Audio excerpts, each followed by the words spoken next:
भारतीय नागरिक सुरक्षा संहिता 2023 का सेक्शन 52 इस वीडियो में हम लोग समझेंगे। सेक्शन 52 का टाइटल है examination of person accused of rape by medical practitioner. यानी कोई पर्सन है, उसके ऊपर एक्यूजेशन लगा हुआ है, आरोप लगा है कि उसने रेप कमिट किया है या रेप करने की कोशिश किया है, तो उस पर्सन का एग्जामिनेशन करना है किसी मेडिकल प्रैक्टिशनर के द्वारा। तो इस कंटेक्स्ट में डिटेल में सेक्शन 52 बताता है, जो कि सीआरपीसी के सेक्शन 53A में था। यानी ओरिजिनली सीआरपीसी 1973 में नहीं था, इंसर्ट किया गया है 2005 में बाय एक्ट नंबर 25 ऑफ 2005, जो कि इफेक्ट में आया, फोर्स में आया, लागू में आया 23 जून 2006, 23 जून 2006। सबसे पहले सब सेक्शन 1 सेक्शन 52 BNSS का सब सेक्शन 1 कहता है कि कोई भी पर्सन जिसे अरेस्ट किया गया है, अरेस्ट करने का रीजन क्या था कि उसके ऊपर चार्ज लगा है, आरोप लगा है कि उसने रेप कमिट किया है या रेप का अटेम्प्ट किया है। ठीक है, पर्सन के ऊपर लगा हुआ है आरोप, चार्ज लगा हुआ है और रीजनेबल ग्राउंड है, ये ऐसा माना जा रहा है, बिलीव किया जा रहा है कि उस पर्सन के बॉडी को एग्जामिन करना है, उस पर्सन के बॉडी को चेक करना है, सो दैट एविडेंस मिले कि उसने रेप को कमिट किया है, नहीं किया है, क्या किया है, एक्चुअल में क्या हुआ है, वो चीजें पता चले। तो ऐसे सिचुएशन में कोई रजिस्टर्ड मेडिकल प्रैक्टिशनर जो होगा, कहाँ का होगा, एम्प्लॉयड इन हॉस्पिटल, कोई हॉस्पिटल में जो कि गवर्नमेंट के द्वारा चलाया जा रहा हॉस्पिटल या किसी लोकल अथॉरिटी के द्वारा, यानी सरकारी हॉस्पिटल हो, उस सरकारी हॉस्पिटल में, गवर्नमेंट हॉस्पिटल में एक रजिस्टर्ड मेडिकल प्रैक्टिशनर के द्वारा एग्जामिनेशन किया जाएगा, उस पर्सन के बॉडी का एग्जामिनेशन किया जाएगा।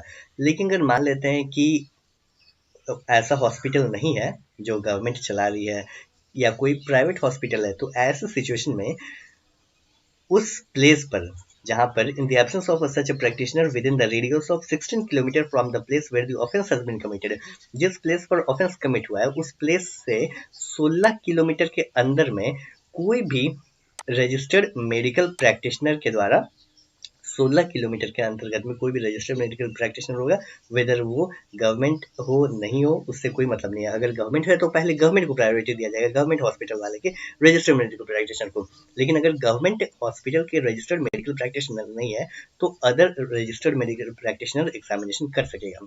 और रजिस्टर्ड मेडिकल प्रैक्टिशनर जो होगा वो खुद से ही एग्जामिन नहीं करेगा, कहीं रेप हुआ है या अटेम्प्ट टू रेप हुआ है तो रजिस्टर्ड मेडिकल प्रैक्टिशनर दौड़े गया, नहीं, ऐसा नहीं होगा। कोई तो उसको बुलाएगा ना, कोई तो उसे रिक्वेस्ट करेगा ना।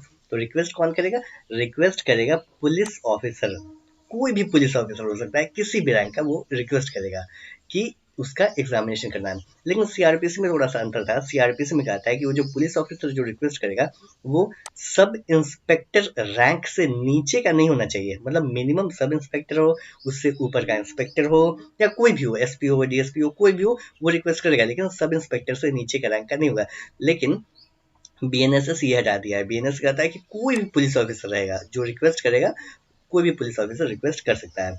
And for any person acting in good faith in his aid and under his direction, ये जो रजिस्टर्ड मेडिकल प्रैक्टिशनर है वो खुद से एग्जामिनेशन करेगा या किसी पर्सन का हेल्प ले सकता है कि आओ, जैसे कंपाउंडर हो गया, कंपाउंडर तो रजिस्टर्ड मेडिकल प्रैक्टिशनर नहीं है, वो बस एड कर रहा है डॉक्टर को, या कोई भी अदर पर्सन जो एड कर रहा है, हेल्प कर रहा है, तो ऐसी सिचुएशन में वो अदर पर्सन भी हेल्प कर सकता है एग्जामिनेशन करने के लिए उस अरेस्टेड पर्सन का।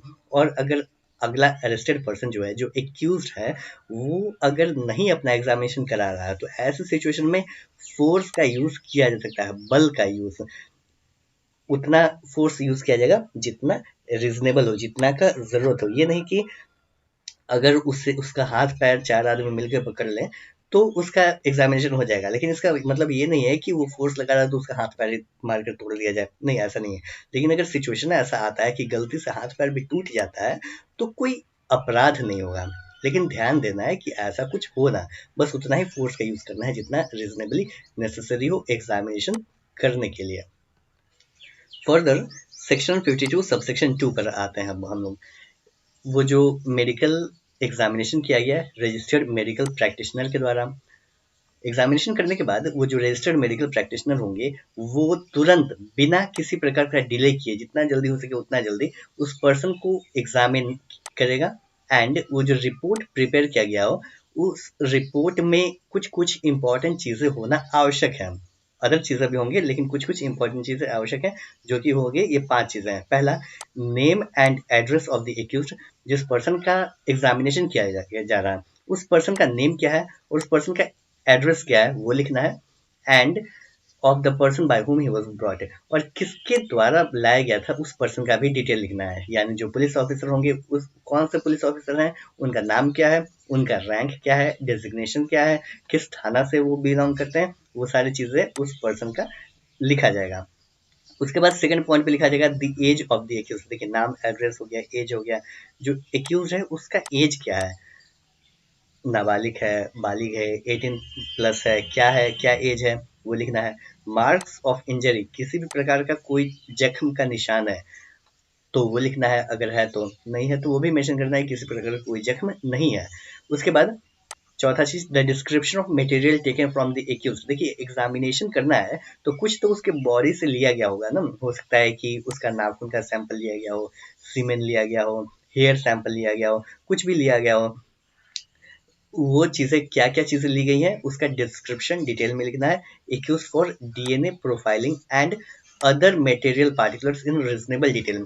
अदर मटेरियल पार्टिकुलर्स, कोई भी अदर जो भी रिक्वायर्ड पार्टिकुलर लिया गया है या कोई अदर पॉइंट है वो सबको लिखना है, डिटेल में लिखना है। रीजनेबल डिटेल होनी चाहिए, अनरीजनेबल डिटेल नहीं, रीजनेबल मतलब जो जरूरी है वो चीजें मेंशन करना है उस रिपोर्ट में।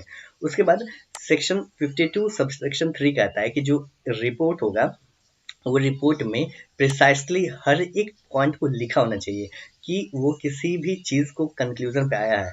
जैसे एग्जामिनेशन लिखा गया कि हाँ रेप कमिट किया गया है, उस रिपोर्ट से पता चलता है। तो केवल इतना ही नहीं लिखना है कि हाँ रेप कमिट किया गया है, बल्कि ये भी लिखना है, रीजन भी लिखना है, रीजंस फॉर ईच कंक्लूजन की रेप कमिट किया गया है तो क्यों डॉक्टर को लगता है, रजिस्टर्ड मेडिकल प्रैक्टिशनर को क्यों लगता है कि हाँ रिपोर्ट कमिट रेप कमिट हुआ है, क्यों लगता है, रीजन भी उसमें लिखता है कि हो सकता है कि उसका जो डीएनए टेस्ट किया गया है या उसका हेयर सैंपल टेस्ट किया गया है, वो जहाँ उस फीमेल के बॉडी पर सेम हेयर उसका मिला है, जो कुछ भी रीजन हो सकता है जिसके आधार पर रिपोर्ट प्रिपेयर किया गया कि हाँ रेप कमिट हुआ या कोई भी अदर चीज है पॉइंट जो बताया गया है उसका डिटेल में बताना है कि क्यों आ रहा है। केवल सिंपली पॉइंट ही नहीं लिखना है बल्कि उसका रीजन भी लिखना है कि क्यों ऐसा लग रहा है।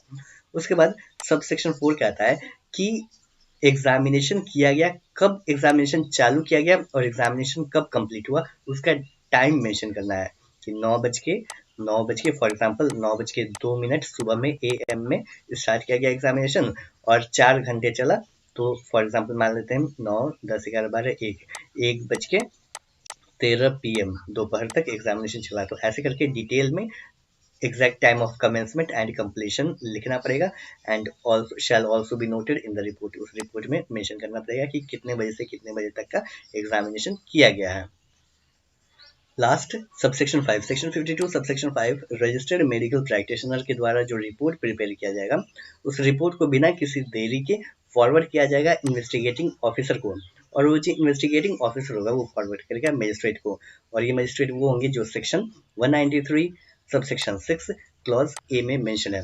सेक्शन 193 का टाइटल क्या है? सेक्शन 193 का टाइटल है report of police officer on completion of investigation. Investigation police officer के द्वारा किया जाता है, तो इन्वेस्टिगेशन कंप्लीट करने के बाद पुलिस ऑफिसर क्या प्रोसीजर फॉलो करेगा वो सेक्शन 193 में मेंशन किया गया है कि पुलिस ऑफिसर मजिस्ट्रेट को फॉरवर्ड करेगा जिसका जुरिस्डिक्शन होगा, तो उसी मजिस्ट्रेट को ये रिपोर्ट भी मेडिकल रिपोर्ट फॉरवर्ड किया जाएगा। तो ये था सेक्शन 52 हमारा। आई होप वीडियो यूजफुल लगा होगा। मिलते हैं नेक्स्ट वीडियो में। Thanks for watching. जय हिंद।